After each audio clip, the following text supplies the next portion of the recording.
Hi friends, please subscribe to Amravati Media and press the bell icon for more latest updates.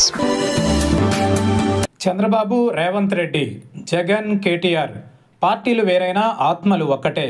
రెండు రాష్ట్రాలు విడిపోయినా అక్కడ ఉన్న పార్టీల అధినేతలు సత్సంబంధాలు నెరపడం ఇప్పుడు చర్చనీయాంశమైంది. ఉమ్మడి రాష్ట్రంగా ఉన్న సమయంలో కాంగ్రెస్, తెలుగుదేశం పార్టీ బలంగా ఉండేవి.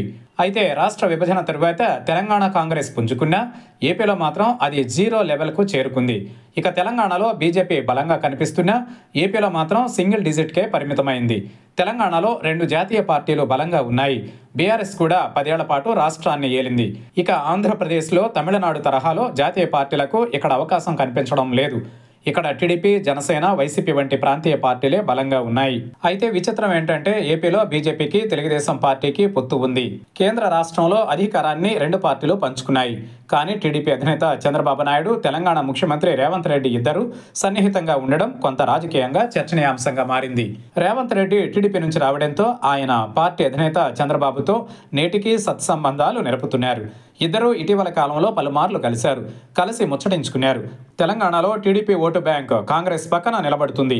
ఇటీవల జరిగిన జూబ్లీ హిల్స్ ఉప ఎన్నికలలో టీడీపీ అధినేత చంద్రబాబు తమ ఓటర్లకు ఎలాంటి పిలుపునివ్వకుండా మౌనం పాటించడం కూడా కాంగ్రెస్కు అనుకూలంగా మారింది. మరొక వైపు తెలంగాణలో బీఆర్ఎస్, ఏపీలో వైసీపీ అధినేతలు ఇద్దరు సఖ్యతగా ఉంటారు.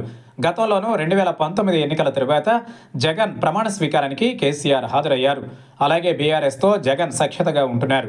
ఇటీవల బెంగళూరులో జరిగిన ప్రైవేట్ కార్యక్రమంలో జగన్, కేటీఆర్లు కలవడం సోషల్ మీడియాలో పెద్ద చర్చ జరిగిందనే చెప్పాలి. ఇక్కడ రెడ్డి సామాజిక వర్గం కాంగ్రెస్కు అనుకూలంగా ఉంది. జగన్ను అభిమానించే వాళ్ళు మాత్రం బీఆర్ఎస్కు మద్దతుగా నిలుస్తున్నారు. మొత్తం మీద రాష్ట్రాలు రెండుగా విడిపోయి ఎవరి పాలన వారు చేసుకుంటున్నప్పటికీ పార్టీ అగ్రనేతల మధ్య సత్సంబంధాలు మంచి పరిణామమే అయినా రాష్ట్ర ప్రయోజనాల వద్దకు వచ్చేసరికి ఎవరి రాష్ట్ర ప్రయోజనాల కోసం వారు ప్రయత్నిస్తుండడం కూడా జరుగుతుంది.